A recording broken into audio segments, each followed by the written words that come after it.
Hi, and welcome to the first cooking section of this new YouTube channel, Gourmet and Glasses. This is the gourmet side of things, and we will be mainly using the grill today. Let's start out with the pizza dough for our grilled pizza. We'll begin by adding a cup of all-purpose flour into a large bowl, right after fidgeting with the bowl, of course. Even the flour out, pour it right into the bowl, dust our hands, and we're ready to go for the rest of the dry ingredients. That includes 1.5 teaspoons of granulated sugar, 3/4 of a teaspoon of salt, a little less than 1/4 of a teaspoon of both dried basil and garlic powder because, well, why not? And last but not least, a packet of instant dry yeast. One packet is all you need, and that is about 2¼ teaspoons of yeast, which can go right into the bowl. Interesting fact, while pizza seems like it has been a thing for forever, it was actually invented in 1889. The first pizza ever created was, of course, the margarita pizza. Let's say hi to my mom as we move on to the wet side of things. First, make sure you have a wooden spoon on hand, and then add 3/4 of a cup of warm water. Yes, make sure the water is warm. Hold on, wait, yep. Perfect. And before you do any mixing of any sort, grab your olive oil and pour 2 tablespoons right into the bowl.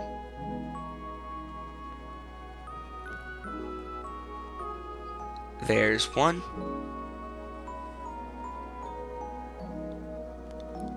And there's 2. All of those ingredients can be vigorously mixed together with that wooden spoon, and I mean vigorously. But make sure that you're just mixing till combined, just do it vigorously. Now after all that mixing, and don't mix for too long, it should look something like that. In can go the other cup of flour. Of course, it took me a second to realize that I didn't need to measure it if what was left was a cup. You're going to need at least 2 cups of flour, up to 2 1/3 cups. Pour in half of that cup of flour and mix to somewhat combined.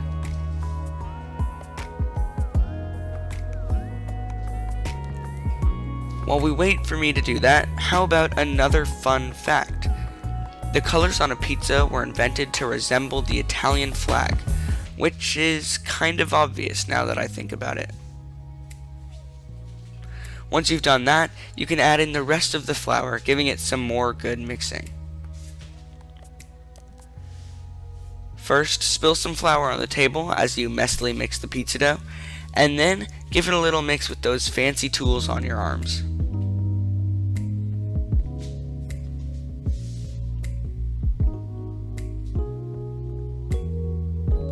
Ah yes, that's the dough I'm looking for, or feeling for in this case.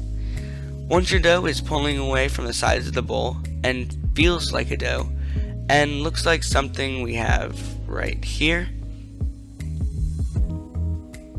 there's the beauty. Oil another bowl with some olive oil.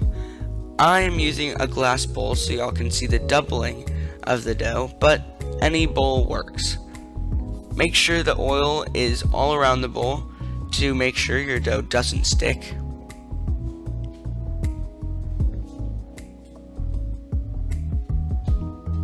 And we're waiting.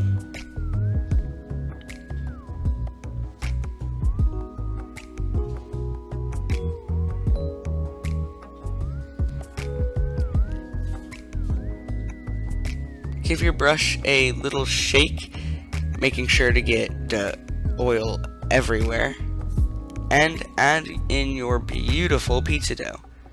And I mean beautiful. It should be like your baby at this point. Don't forget to give your dough a little massage and form it into somewhat of a ball, making it easier for it to double in size in the bowl. And then lightly coat your baby with some olive oil. I didn't mean to throw the dough around as much as I did. Before you put the dough in a warm place to rest, don't forget to cover tightly with plastic wrap. Nobody ever forgets to do that. I ended up making 2 batches of this dough, but each batch made a good sized pizza, maybe about a 12 or 14-inch pizza, so it's up to you how much you want to make. I also ended up making a lot of different sides that I didn't include in this video, but the recipes will be down below and pictures will be at the end of the video.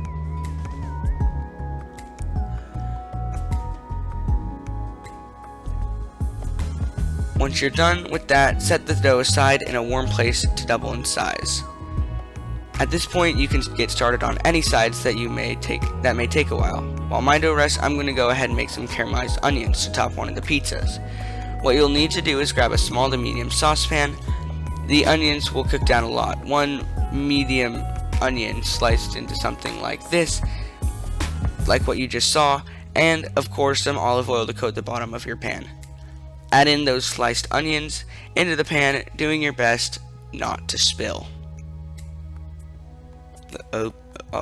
Whoops, that would be my bad. Now, if you do, just pick them up and put them back like nothing happened.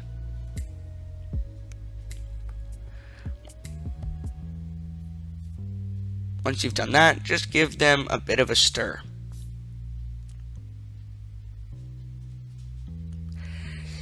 You would do this to coat the onions with a little bit of olive oil before adding a good healthy pinch of salt. Or 2. Maybe 3. And then go grab some balsamic vinegar to add at the very end. It will be worth it. Give the onions one little additional stir. You should cook the onions at medium-low to low heat, stirring occasionally to make sure the onions at the bottom don't burn. And it should take 30 to 45 minutes to cook all the way down and be caramelized and golden brown and soft. Now, I'll speed this process up for you guys, and it's done. There you go. You can work on your other sides while the dough rests and the onions cook, or if you're like me, you can wait because your sides have to be grilled. After the dough is doubled in size, it took my dough about an hour, you are ready to roll out your dough. It would be a great idea to get your grill going at this point. Here comes my favorite part, and yes! Now, pour out your dough, your punch dough, onto a liberally floured surface. My flour was getting to the bottom of the container, and it's okay if the dough sticks a little to your bowl. Just use your hands.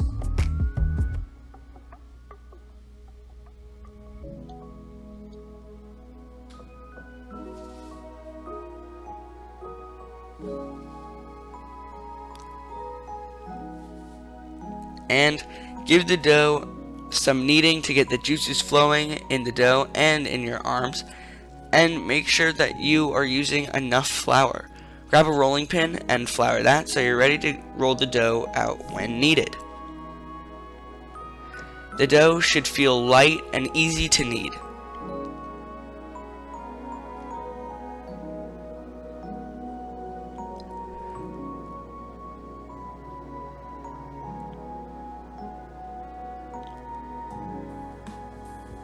Once you feel the dough is ready and floured a lot, roll it out to the size and thickness that you want. I ended up doing a 12 to 14 inch pizza, but I didn't measure it out exactly.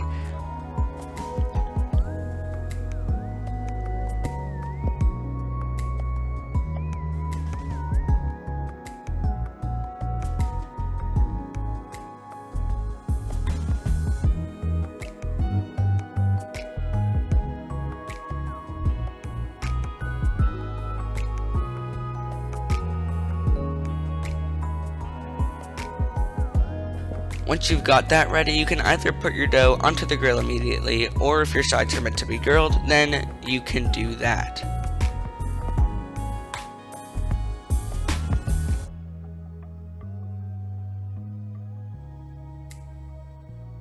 My dough is definitely ready. Yes, let's head to the grill. I am grilling corn on the cob, zucchini, and squash that I brushed with olive oil and seasoned with salt and freshly ground pepper. When you're ready to add your pizza dough, do so, and it should start to puff up like this in no time. This is a good sign. Once the pizza dough is golden brown on the bottom side and has some nice charcoal lines, flip until the other side is similar. Take off the grill, top with your favorite toppings, then throw, or hopefully nicely place, the pizza in the oven until the cheese is melted. I decided to go with classic margarita grilled pizza. There's that beauty. And an original consisting of grilled zucchini and or squash, melted mozzarella and feta, caramelized onions, garlic, and olive oil. The dish ended up looking beautiful with all the components, and if you want the recipes, they are in the description box below. Thank you for joining me in this first episode, and I hope that you make this yourself. Don't forget to leave a like and subscribe, and if you make this, please send me a video with all the pictures and bloopers, and I will see you next time.